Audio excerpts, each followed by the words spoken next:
The neon lights along the ceiling buzzed softly, washing the Rose City Dojo in shades of violet blue. Their glow spilled across the padded floor in long, trembling reflections, thin streaks of color, stretching and fading as a mop glided over them. Grant Miller moved with quiet, deliberate strokes, his shoulders relaxed, his breath steady. The mop's fibers whispered across the mat, a sound almost lost beneath the hum of the ventilation fan overhead. It was late evening, but the dojo was still alive. Tyler Rhodes, the head instructor, was finishing an extended session with his advanced students. Tyler's voice rose and fell with the rhythm of his own confidence. Sharp commands, clipped corrections, praise delivered like currency he could withhold at any time. He moved with the assertiveness of a man who believed he owned the room. Yet every so often, as he turned, something flickered in his expression. A flash of worry, a tightening around the eyes, a slight hesitation before issuing his next order. Grant caught it even without looking directly at him. Years spent reading fighters had sharpened the kind of awareness he could never fully turn. Keep your guard high, Blake, Tyler barked, pacing across the room. Your stance looks like you're waiting for someone to carry you home. A ripple of laughter moved through the line of students, forced, uncertain. Grant's mop made a soft arc across the floor. He kept his gaze down, but he felt the sideways glances. He'd become good at pretending he didn't. Across the dojo, young Alan Ramirez, barely 11, watched him with open admiration. Alan's GI was too big for his small frame. The sleeves brushed his wrists, and his belt was tied unevenly, but his eyes were bright and earnest. Grant paused near him. Alan straightened immediately, as though standing before someone important. "Hi, Mr. Grant," Alan whispered. Grant offered him a small nod. Evenin, Champ. Alan glowed. No one else in the room spoke to Grant with that kind of warmth. Maybe because children could still see through the layers adults learned to build. The door at the far end slid open, letting in a slice of cooler air and the faint scent of rain. Megan O'Reilly stepped inside with her gym bag slung over her shoulder. She paused, taking in the room with calm, discerning eyes. She wasn't just observing movement. She was reading dynamics, tensions, the unspoken ways people occupied space. Her gaze drifted from Tyler to the students, then to Grant. And something in her expression shifted, barely perceptible but unmistakably protective, the way someone reacts when they sense a wrongness others ignore. Grant dipped the mop again, but the sound that followed stopped. His breath, thud. A body hit the mat across the room, just one of Tyler's students stumbling during a drill. But in Grant's mind, the sound stretched and deepened, echoing into a space far away. Thud. Jack Morrison falling in the old Las Vegas gym. Thud. The crack of skull against canvas. Thud. The silence after. Grant's hand tightened around the mop handle. He inhaled slowly through his nose, grounding himself as he had learned to do over the years. When he looked up again, the student across the room was on his feet, dusting it off, Tyler already barking another command.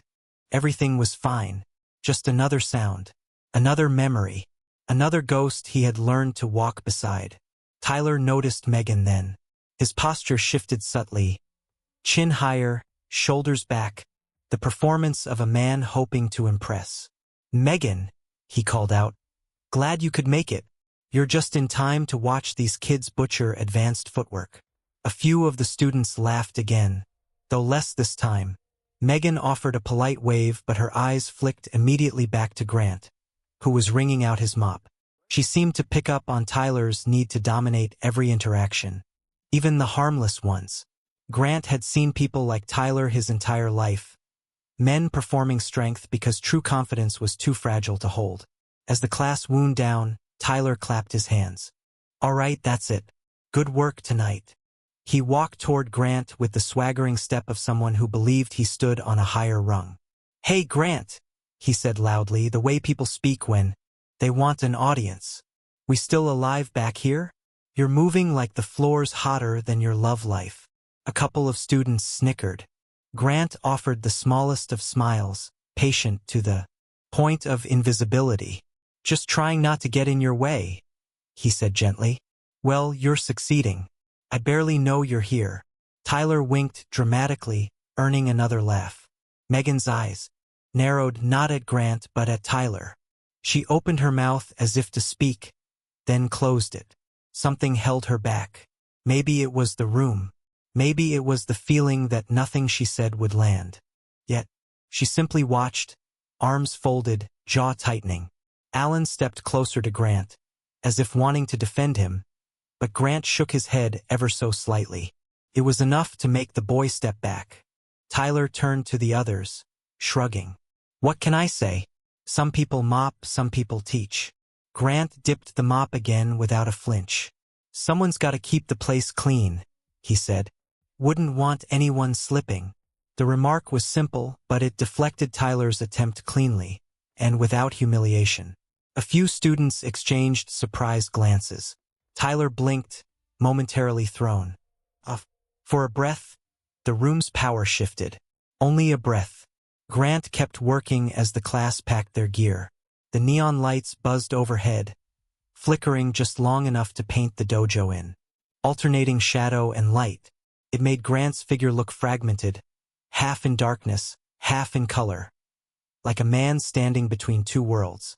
He finished the last length of the mat and straightened, resting the mop gently against the wall. For a moment he stood completely still, one hand on the handle, the other hanging loosely at his side. The neon glow cast his silhouette across the floor, stretching long and sharp. Megan saw it first, the quiet strength in that simple outline. Alan saw it next, the shape of a hero he didn't yet understand. Tyler felt it last, a shiver of something like unease. Under the blue-violet haze, Grant Miller's shadow looked less like that of a janitor, and more like the ghost of someone extraordinary. The phantom, waiting in silence. The neon lights flickered as Tyler Rhodes locked up the dojo for the night. The hallway outside was quiet, save for a buzzing panel overhead that blinked in stubborn intervals. Each pulse of light seemed to slice his reflection into frozen fragments. Jaw set, shoulders tense, eyes hollow. He exhaled, but the breath didn't calm him. It never did. Tyler walked toward the parking lot with his gym bag swinging against his thigh. A cold Oregon wind dragged across his face, but the chill wasn't what unsettled him. He could still feel the weight of the room, the way Megan had looked at him, the way Grant had answered him with unshakable calm, and worst of all, the way his own students had shifted uncomfortably, no longer laughing as freely at his jokes. He unlocked his car, tossing the bag into the back seat, and sat behind the wheel. The neon from the dojo's sign washed across the windshield, casting his face in an uneven glow. For a moment he closed his eyes, and the past surged. Las Vegas. The heat of the ring lights, the roar of a crowd hungry for violence. He wasn't fighting that night, not truly. He had been a young amateur placed in the undercard with nothing to lose. Across from him stood a fighter trained by Grant Miller, back when Grant was still one of the most feared strikers alive. Tyler remembered the first punch. He remembered the second. He remembered his knees buckling before he understood what hit him. But what haunted him wasn't the loss. It was the laughter. A wave of it, rolling over him, like a tide, carving something permanent into his ribs. "Not enough," his father had said afterward, standing outside the arena with arms crossed. "Not tough enough. Not smart enough. Not good enough." Tyler punched the steering wheel now, a sharp thud in the silent car. The sound was swallowed by the night. He wasn't afraid of Grant. That's what he told himself, over and over. But there was a truth clawing its way up from the dark corners of his memory. Grant Miller had shaped his life long before either of them knew they'd stand on the same mat. Tyler shook it off and started the engine. Ghosts had their place, and that place was not here. Across town, in a small walk-up apartment above a laundromat, Grant Miller stood at the kitchen sink rinsing two bowls. The pipes groaned softly as water ran over ceramic. The sound was steady, grounding, Nothing like the arena noise that haunted his sleep. Piper sat on the couch with her knees tucked under a blanket, watching cartoons turned down to a whisper. She glanced toward her father now and then, like she always did when she sensed something shifting behind his quiet exterior. "You okay, Dad?" she asked. Grant dried his hands on a worn towel. He forced a smile. "Yeah, just tired." Piper didn't look convinced, but she nodded. Grant walked to the window. Rain tapped against the glass in uneven patterns, illuminated by the street lamp below. He watched droplets race down the pane, merging and splitting, drifting in unpredictable paths, much like the memories that rose when he least wanted them to. Thud. He heard it again. Jack's body hitting the gym floor, not with the heavy finality of a knockout, but with the limp collapse of something breaking. The flashback dragged him back to the humid Las Vegas gym 20 years earlier. Jack Morrison warming up beside him, laughing, bragging, nervously adjusting his mouthguard for the 10th time. "You're too tense, Grant," Jack had teased. "You're gonna explode one day."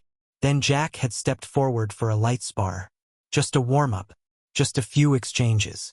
Grant remembered the exact moment everything tipped, the slight twitch of his own frustration, the heavy expectation of fans waiting for a performance, the pressure he carried like an iron mantle.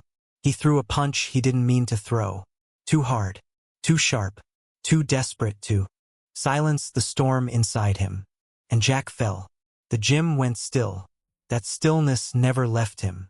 Grant exhaled now and rubbed his face with both hands. Piper muted the TV. "Dad, you're doing the staring thing again." He blinked and turned toward her. "Sorry, sweetheart." She hesitated, then asked quietly, "Was it a hard day?" Grant considered lying. He almost always did, but something in her eyes pushed him toward a sliver of truth. "Some days," he said. "The past gets loud." Piper nodded as if she understood. Maybe she did. Children sensed more than adults gave them credit for. Meanwhile, Megan walked through her own apartment, setting down her keys and rubbing her temples. She'd stayed late after class, replaying the small, sharp moment when Tyler had snapped at her. The memory didn't bother her because it hurt. It bothered her because it was familiar. Her sister, Ashley, would have been 22 this year. A gentle girl with the kind of laughter that filled a room. A girl whose life dimmed under the weight of someone else's temper. Megan walked to the old photo taped above her desk. Ashley smiling in a sunlit field. A bruise faintly visible along her jawline. Only Megan had noticed. Only Megan had cared. She felt the old guilt swell. The sense that she should have done more, should have intervened sooner, should have found a way to save her. Tonight, watching Tyler belittle Grant, she had felt a spark she hadn't felt in years. A spark of warning, sharp and insistent. Some men held power like a fist. Some hid their pain behind it. And some, like Grant, carried a quiet strength that asked for nothing and protected everything. She didn't know Grant well, but she recognized people like him. People who had survived something tremendous and chose stillness over violence. She sat on the edge of her bed and whispered to the dark, "I won't ignore it again." Her vow was silent but steady, an echo of a promise she once made too. Late, back in his apartment, Grant tucked Piper into bed. She reached up and squeezed his hand. "You're the strongest person I know," she murmured. He smiled gently. "Strength isn't always what you think it is." "Maybe," she said, already drifting. "But you have it." Grant watched her sleep for a moment, then stepped back into the hallway. The kitchen sink still dripped. Each drop landed with a faint echo. Outside, a car horn blared distantly. A burst of laughter filtered up from the street. The world moved on, but inside Grant's chest, the past shifted restlessly. He turned off the lights, one by one until only the glow of the street lamp seeped through the curtains. He stood there, half in shadow, half in pale gold. A man holding himself together by threads of silence. A man carrying the weight of a ghost named Jack Morrison. A man who didn't yet know that the cracks inside him were about to split open and finally let the light in. The next evening, the Rose City Dojo felt different the moment Grant stepped inside. The air was heavier, stretched thin by something unsaid. The neon lights overhead hummed, flickering once before settling into an unsteady glow that cast long shadows across the padded floor. It was the kind of atmosphere where even silence felt sharp. Tyler was already on the mat, pacing in tight patterns as a group of students waited awkwardly along the wall. His GI top hung loose, his chest rising and falling with uneven breaths. Whatever storm lived inside him had grown overnight. "Line up," he barked, sharper than usual. The students scrambled into formation. Their eyes darted between one another, uncertain. Even Alan, usually eager, walked with careful steps, as though afraid of being noticed. Grant set down his cleaning cart by the corner and began unwrapping the mop, but he kept one eye on Tyler. The man's shoulders were coiled tight, twitching with an energy that didn't belong in a dojo. "Warm-up drill," Tyler snapped. "Partner up. Fast hands, controlled strikes. Don't waste time." The drill began with a frantic rustle, feet shifting, fists tapping gloves. But it took less than a minute for tension to break the rhythm. "Blake!" Tyler shouted, stepping in. "What is that supposed to be? You call that control?" The young man flinched. "I'm trying, sir." "Try harder." Tyler shoved Blake backward. Not hard enough to injure, but enough to make the room freeze. The shove echoed against the walls, bouncing between the neon lights and the hollow emptiness of the space. Megan, who had just walked in, stopped mid-step. "Tyler, hey?" she said gently. "Take it easy on him. It's training, not punishment." Tyler spun, anger flashing like a blade. "If you want to run the class, Megan, be my guest." Her eyes widened. She hadn't expected the blowback. Not so public, not so sharp. "That's not what I—" "Then stay out of it," Tyler snapped. "I'm the instructor here." A few students stiffened. Couples stared at the floor. One quietly adjusted his belt as if shrinking into his GI. Grant paused mid-motion, the mop hanging over the mat. His face stayed neutral, but something subtle shifted in his eyes. The soft, steady calm beginning to crack, revealing a deeper, older vigilance. Megan looked toward Grant for half a second, as if checking whether she'd imagined that quiet shift. She hadn't. On the far side of the room, Blake rubbed his shoulder. Tyler saw it and stepped in again, voice rising. "Stand up straight. If you can't take correction, then you shouldn't be here." Grant set his mop aside. "Tyler," he said quietly. The instructor turned sharply. "What?" Grant kept his voice low but firm. "He's just a kid. And you're just the janitor." Tyler shot back. The words hung in the air. Even the ventilation fan seemed to stop humming for a heartbeat. Grant didn't flinch. He'd heard worse in his lifetime, most of it from men trying to bury their own fear. Tyler felt the shift in the room, the way eyes turned toward Grant, deferential despite themselves. It only made the frustration inside him grow. He took a step closer. "If you want to say something, Grant, say it." Grant didn't answer. He simply returned to the mop, dipping it into the bucket. His silence was a match struck in a room full of fumes. Tyler scoffed, but the sound lacked the confidence it carried the night before. He turned toward the students. "Reset the drill." They hesitated this time. Fear tainted the air like humidity before a storm. The drill resumed, but the dojo felt wrong. Movements were stiff, breaths thin. Tyler's instructions became barks. His corrections turned into reprimands. Megan watched him, her jaw tightening. She stepped forward again. "Tyler, this isn't you. You need to calm." "Enough." His voice cracked, not in volume, but in something raw beneath it. He turned toward her but didn't see Megan. He saw the memory of failure. He saw his father's face. He saw the punch he never blocked, the laughter in the arena seats. He saw Grant. For the first time, he faced the truth hiding behind Grant's eyes, the quiet recognition of someone who had seen real darkness. Someone who didn't fear Tyler's temper because he had confronted far worse. Tyler needed control. He needed the room back. And in his unraveling fear, he saw only one path. You, he said, pointing a finger at Grant. Get on the mat. The students froze. Alan's breath caught audibly. Grant finally looked up. His face was expressionless, but his stillness felt like a held breath in a world waiting to exhale. I'm working, Grant said simply. You can take a break, Tyler sneered. You've been hiding behind that mop long enough. Megan stepped closer, voice edged with warning. Tyler, don't. He didn't listen. Couldn't listen. Hurry up, Tyler pressed. Unless you're afraid. Fear. The oldest provocation in the book. But this wasn't about fear, Grant understood that. It was about a man collapsing beneath the weight of his own insecurity. Grant exhaled slowly and placed the mop against the wall. He didn't move quickly. He didn't square his shoulders or crack his neck. He simply walked toward the mat with the quiet inevitability of a tide pulling in. The dojo went silent. Even the fan seemed to lower its hum, as though the room itself was holding breath. Tyler stepped back, creating space. He tried to hide the tremor in his hands. Megan whispered, "Don't do this."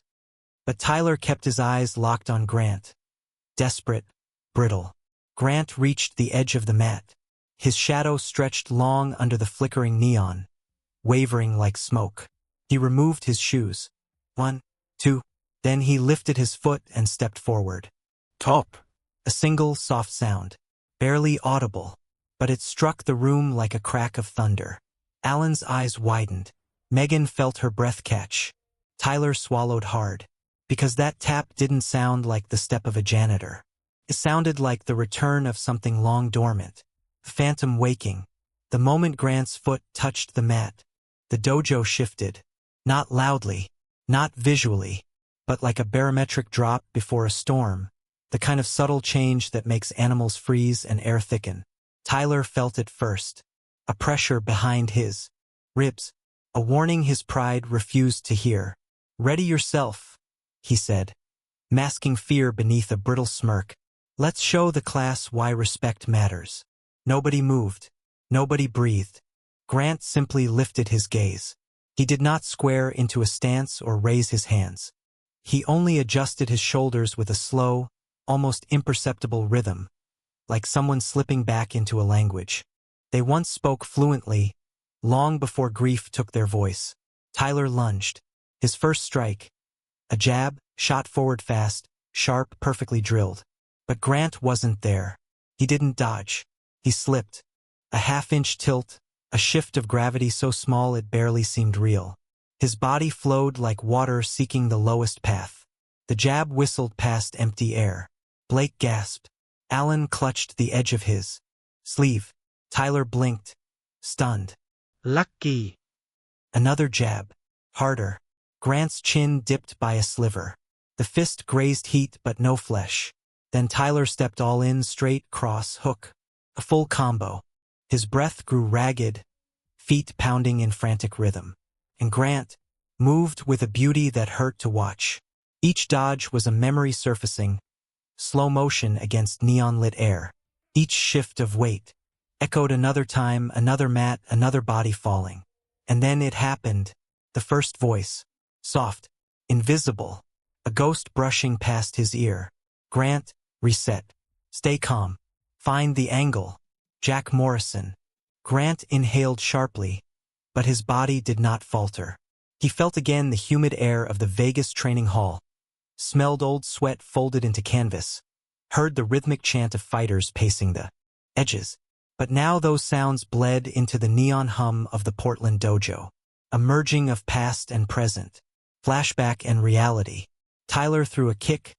Sloppy, off balance, born of panic rather than skill. Grant rotated his hip an inch. The kick sliced by like a blade grazing smoke. Students gasped aloud. Megan pressed a hand to her mouth. Because Grant wasn't dodging like a man avoiding danger. He was moving like a shadow, a phantom slipping between frames of motion. Tyler tried again. Elbow, low kick, shoulder press. But each strike cut air that had already been abandoned. Sweat ran down Tyler's temple, catching the neon and sparkling like cold fear. His breathing choked. His steps lost rhythm.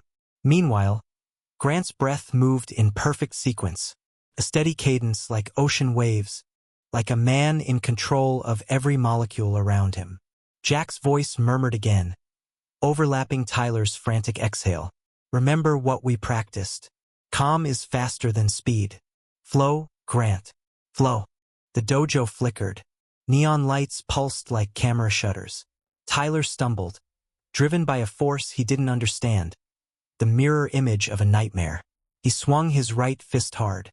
It was his strongest punch. But even before his knuckles launched, Grant had already read the motion. The shoulder lift, the hip twist, the exhale that always preceded the strike. Grant slipped inside the punch, his movement so clean it looked choreographed. For a split second, the two men were chest to chest. Close, too close. Tyler's eyes widened in panic. Grant lifted his right hand, not clenched, not drawn back, simply placed his palm on Tyler's chest. Gentle, almost tender, a motion more akin to stopping someone from stepping into traffic than engaging in a fight. Then, a single pulse of force, born not of muscle, but of timing and perfect alignment. Tyler flew, not shoved, not pushed. He lifted, as if the ground had rejected him. 2 feet left the mat. His body traced an arc. Backward, suspended in impossible silence. Sweat droplets drifted off him like tiny stars catching the neon glow. He crashed down on his back with a deep, echoing thud. Every student froze. Someone whispered a prayer. Someone else stumbled backward. Megan dropped her clipboard, clattered across the floor, because what she saw in Grant's movement, the precision, the impossible timing, the quiet mastery, she had seen before, in documentaries, in archived footage of champions who defied physics. Her hands shook as she opened her phone, typed a name she half feared, half hoped would be wrong. Grant Miller. The screen flooded instantly. Headlines, old fight posters, grainy photos of a man younger, sharper, unscarred by grief. The Phantom, 5-time undefeated MMA world champion, retired at 29. After the death of his partner, Jack Morrison, Megan felt her breath shatter into her chest. She looked at Grant, the way he stood still, eyes lowered, chest rising in calm cadence. A man who did not celebrate, a man who did not attack, a man who wanted desperately not to be what he once was. She whispered, almost in awe, "Oh my God, it really is him." Grant didn't hear her. He didn't hear the students' murmur or the stunned silence pinned to the walls.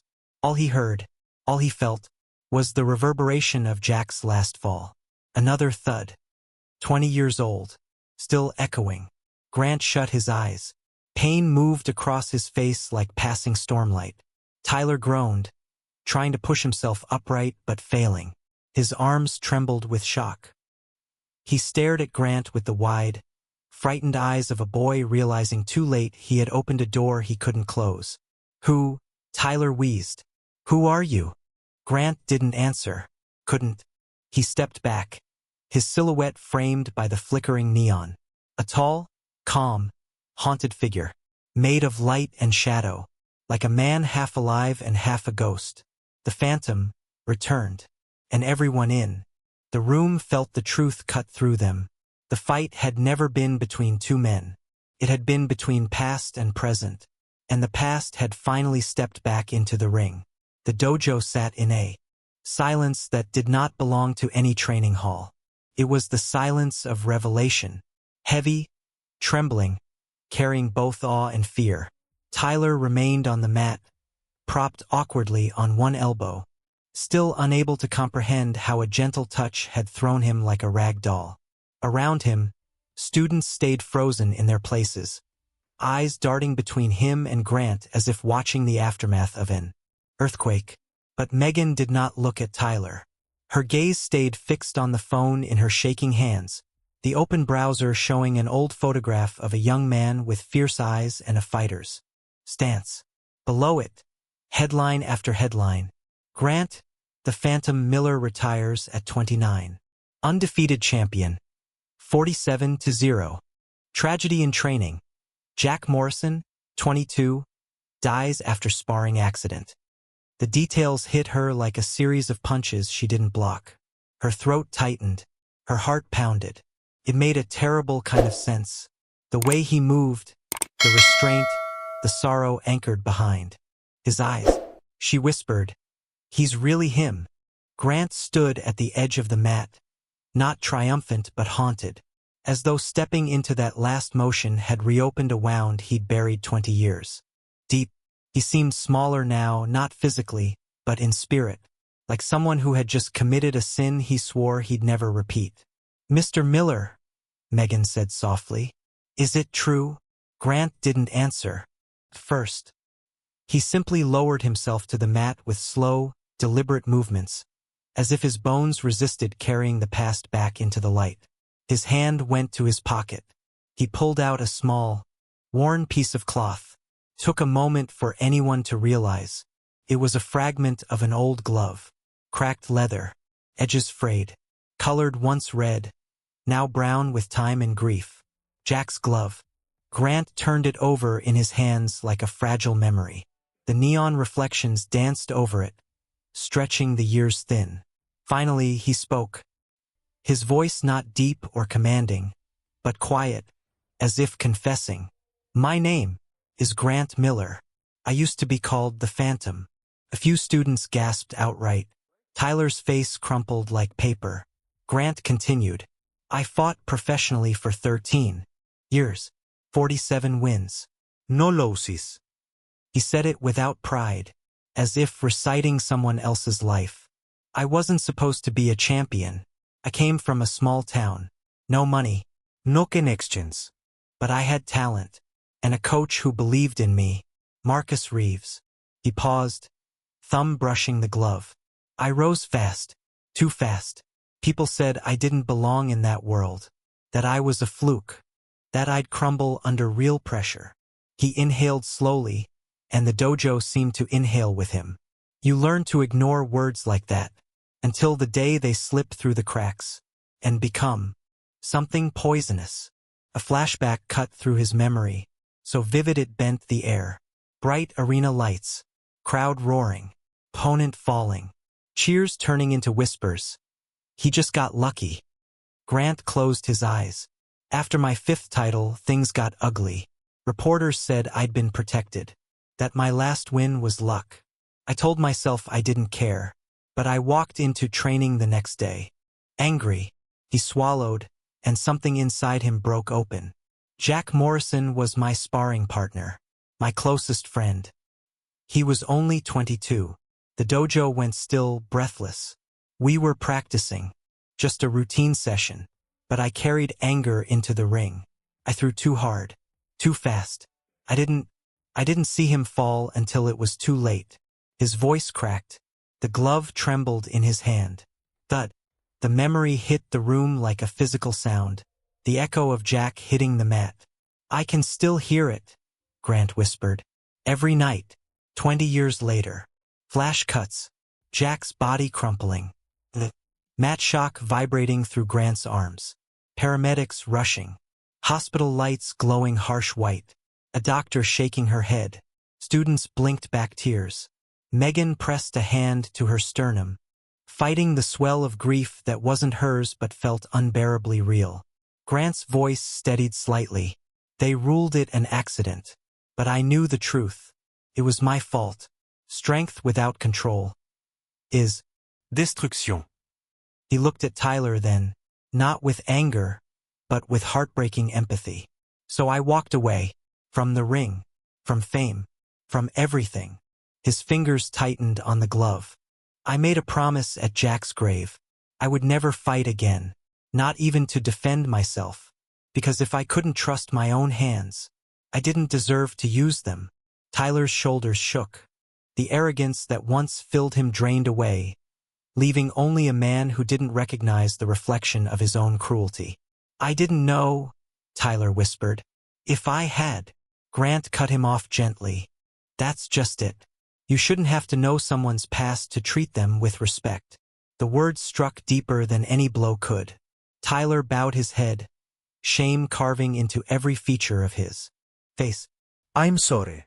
I'm so sorry. I've been teaching wrong. I used humiliation to hide my fear. Grant nodded, not as forgiveness but as understanding. Fear doesn't make you weak. What you do with it does. He looked at the students, their uncertainty, their awe, their heartbreak. For years, I thought strength was about power. Then I learned strength is restraint, control, knowing when not to strike. He set Jack's glove on the mat.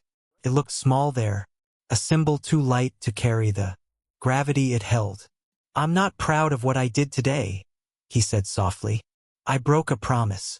But sometimes, facing your past is the only way to stop it from controlling your future. The room exhaled. Collective release of held tension. A beginning of healing. Megan stepped forward, voice gentle but certain. You didn't break your promise. You honored it. You didn't strike Tyler. You protected us from something much worse. He looked at her, and for the first time in years, the weight in his eyes softened. Tyler crawled forward on his knees and bowed his head to the mat. I will change. If you'll help me, I want to learn what real strength is. Grant placed a hand on his shoulder, a gesture of compassion, not dominance. We all start again somewhere. The neon lights flickered once, twice, then steadied, as if the room itself had found its breath. The phantom's past had been unleashed, but for the first time, it no longer controlled him. 3 months later, the Rose City Dojo no longer felt like the same place where anger had once echoed off its walls. It breathed differently now, steadier, warmer, almost tender in its new rhythm. New students bowed with genuine eagerness. Returning students carried a quiet pride in the transformation they had witnessed. And at the center of that change stood 2 men who had once collided. Like storms, Tyler Rhodes moved through the dojo with a humility that surprised even him. No more booming commands. No more barked corrections meant to mask insecurity. He wore a simple, assistant instructor's uniform, belt tied neatly but without theatrics. His voice, once sharp, now carried gratitude. Back foot, Alan, he said gently as the boy tried a roundhouse kick. There you go. Yes, perfect. You're getting stronger every day. Alan brightened instantly, cheeks flushed with pride. Across the room, Grant watched with a soft smile. Tyler caught the glance and nodded, a small, sincere gesture of acknowledgement. A gesture of a student honoring a teacher. Megan sat on the bleachers with her laptop, finalizing the last chapter of her thesis. Power, restraint, and the invisible wounds of authority. Every now and then she looked up, watching the dojo move, alive again. When you change the teacher, she had written, you change the room. Now, she added one last line before closing the file. And sometimes, the room heals the teacher. That Saturday morning, Grant told the class to meet him somewhere different. Not the dojo, not a gym, but a quiet cemetery on the outskirts of Portland, where tall pines leaned into the wind, and early fog rolled low across the grass. The sky was pale gold, sun barely awake behind thin clouds. A gentle cold hung in the air, the kind that made breath drift visibly like whispers. The students gathered slowly, forming a respectful semicircle. Even the most talkative among them fell silent, sensing the weight of what they were about to witness. Piper walked beside her father, her small hand wrapped tightly around his. 10 years old, bright eyes, a heart big enough to understand more than most adults. Tyler stood a few steps behind them, head bowed. Megan stood on Grant's other side, notebook tucked away, the moment too sacred for analysis. They approached a simple grave. A clean, unadorned headstone, weathered edges softened by Oregon rain. Jack Morrison, 1983 to 2005. He lived with heart. He left with honor. Grant knelt first, the movement slow, almost reverential. He placed Jack's old glove, now carefully cleaned but still cracked, at the base of the stone. The glove looked impossibly small in the vastness of the morning. Grant exhaled, and the sound trembled.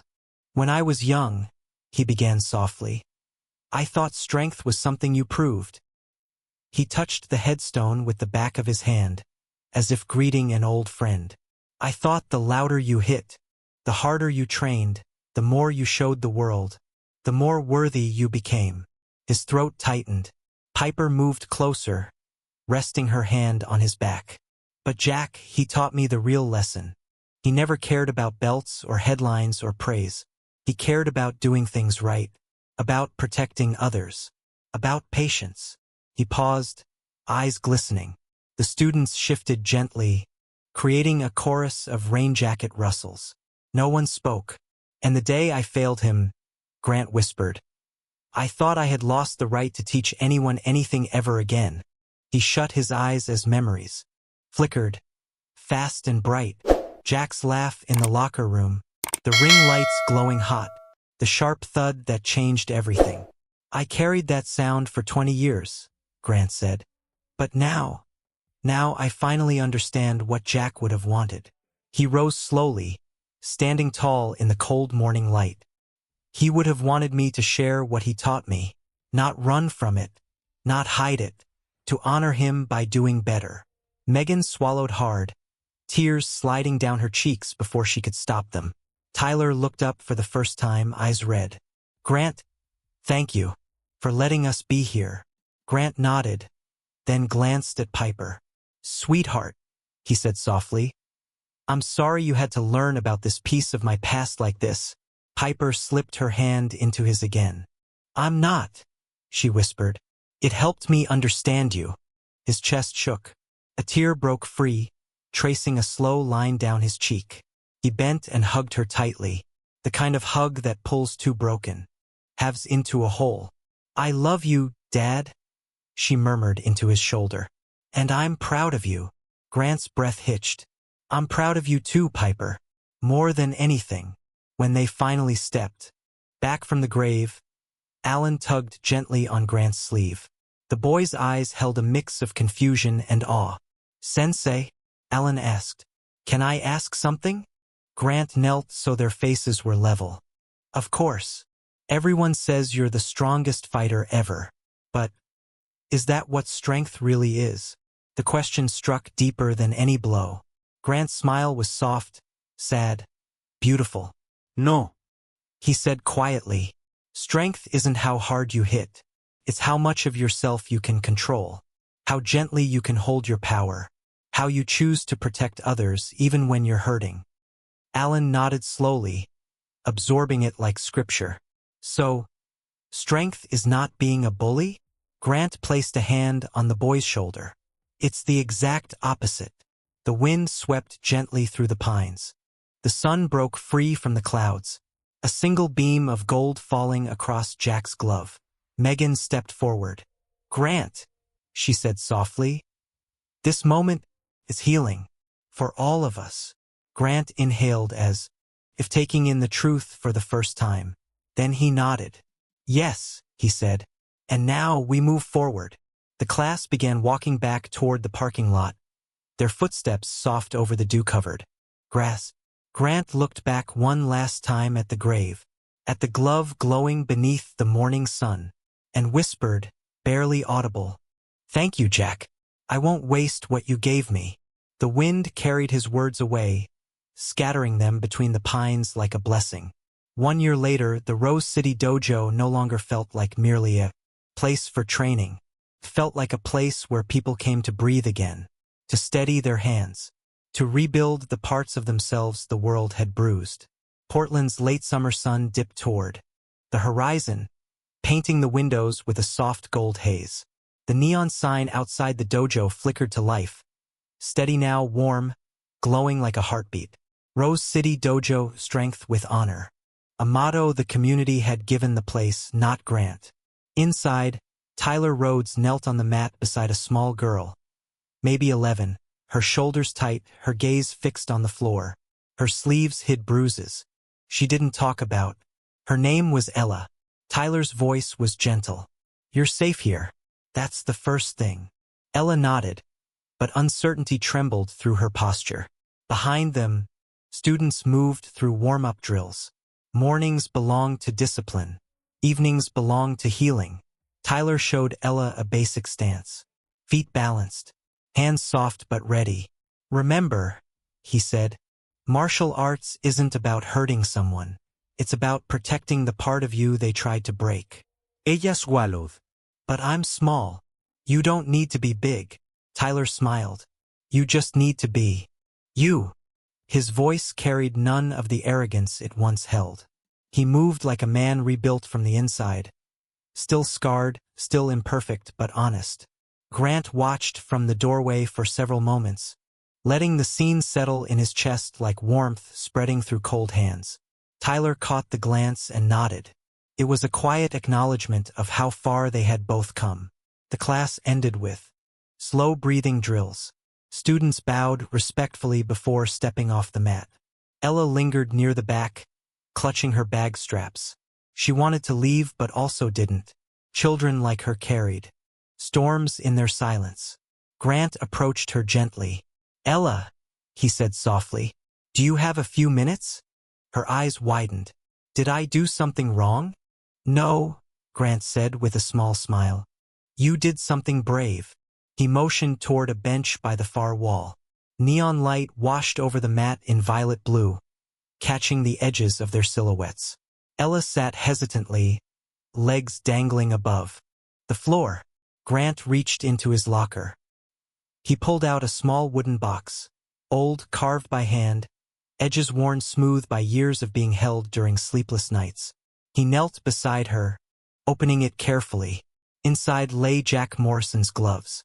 Not the whole pair, just the preserved, cracked palm of the right glove.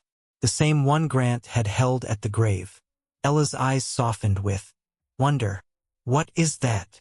This, Grant said, belonged to someone who taught me everything I know about strength. He placed the glove piece gently into her hands. She held it carefully, like something sacred. He was brave, she whispered. He was kind, Grant replied. The bravest people I know are the ones who choose kindness when the world tries to turn them hard. Ella blinked fast, trying not to cry. Grant's voice lowered. When I was younger, I forgot that lesson, and someone I cared about paid for it. He took a breath.